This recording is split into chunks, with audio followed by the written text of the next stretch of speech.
வாழ்க்கை பற்றி நல்லா புரிஞ்சுக்கிட நம்ம 3 இடங்களுக்கு போகணும். 1 மருத்துவமனை, 2வது சிறைச்சாலை, 3வது கல்லறை. மருத்துவமனைக்குள்ள போனீங்கன்னா மக்கள் படும் அவதிய பாப்பீங்க. நோயினால அவங்க படும் கஷ்டங்கள வார்த்தைகளால சொல்ல முடியாது. உடல் வேதனை, அதோட பணக்கஷ்டம், மனக்கஷ்டம், கூட இருப்பவங்களுக்கும் கஷ்டம். இதெல்லாத்தையும் பார்க்கும்போது நமக்கு ஆரோக்கியம் மட்டும் இருந்தா போதும், வேற எதுவுமே வேண்டாம்னு தோணும். அடுத்து சிறைச்சாலைக்கு போவோம்.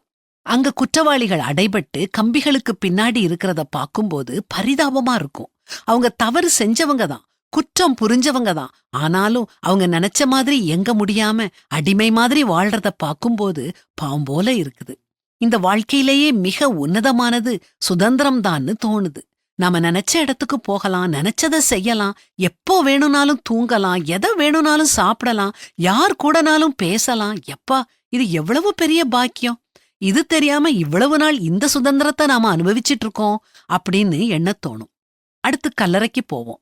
இங்க வந்த உடனே வாழ்க்கை எவ்வளவு குறுகியதுன்னு விளங்கும். எவ்வளவுதான் சம்பாதிச்சா என்ன, எதைத்தான் சாதிச்சாலும் தான் என்ன, நம்ம கடைசில வரப்போறது இங்கதானே. இன்னைக்கு நம்ம நடக்கிற பூமி நாளைக்கு நம்ம தலைக்கு மேல கூரையாக போகுது. அங்க ஒன்னும் கொண்டு போக முடியாது. இந்த உலகத்துல பிறந்த ஒவ்வொருத்தரும் கடைசியா போக வேண்டிய இடம் இதுதான். இது தெரிஞ்சும் நாம ஏன் இப்படி தன்னயமா வாழ்றோம்னு தோணுது இல்லையா? நம்முடைய ஆரோக்கியத்தை பேணி காப்போம், சுதந்திரத்தை அனுபவிச்சு வாழுவோம், தன்னலமில்லாம பிறருக்கு உதவி செய்து சந்தோஷப்படுவோம். நாங்கள் ஞான இருதயமுள்ளவர்களாகும்படி எங்கள் நாட்களை எண்ணும் அறிவை எங்களுக்கு போதித்தருளும் அப்படின்னு தினமும் கடவுளை நோக்கி பிரார்த்திப்போம்.